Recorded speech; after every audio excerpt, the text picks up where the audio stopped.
আবারও দেশের দ্রুততম মানব হয়েছেন ইমরানুর রহমান। আজ ঢাকার জাতীয় স্টেডিয়ামে শুরু হওয়া 17তম সামার অ্যাথলেটিক্সে 10.64 সেকেন্ডে খেতাব পুনরুদ্ধার করেন তিনি। আর দেশের দ্রুততম মানবী হয়েছেন সুমাইয়া দেওয়ান। তিনি সময় নিয়েছেন 12.19 সেকেন্ড।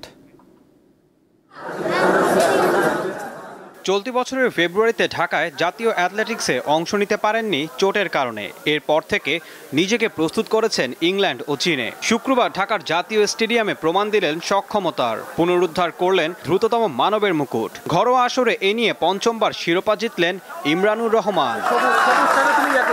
সামার অ্যাথলেটিক্সের প্রথম দিনে সবচেয়ে বড় আকর্ষণ ছিলেন বাংলাদেশ নৌবাহিনীর এই তারকা। 100 মিটার স্প্রিন্টে সোনা জিতেছেন সহজেই। তিনি সময় নিয়েছেন 10.64 সেকেন্ড।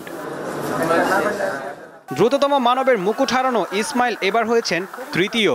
তিনি ফিনিশ লাইন ছুঁয়েছেন 10.88 সেকেন্ডে। 10.86 সেকেন্ডে দৌড় শেষ করে দ্বিতীয় হয়েছেন সেনাবাহিনীর আব্দুল মোতালেব। আমি সবই থ্যাংক ইউ দিতাম যে আমি এবার বিক্রি করতে পারছি। আর নৌবাহিনীর লগে আরও দোয়া করেন ফিউচারে দিয়ে আমি কিছু করতাম দেশের লাগি।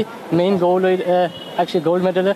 আর আপনারা আমারও সাপোর্ট করেন আর আমি খুব শুক্রিয়া থাকি। এদিকে মেয়েদের 100 মিটার দৌড়ে শিরিন আক্তারকে পেছনে ফেলেন সুমাইয়া দেওয়ান। যদিও কে বিজয়ী হয়েছেন এ নিয়ে বিতর্ক তৈরি হয়। শেষ পর্যন্ত সুমাইয়াকে দেশের নতুন দ্রুততম মানবী ঘোষণা করেন বিচারকরা।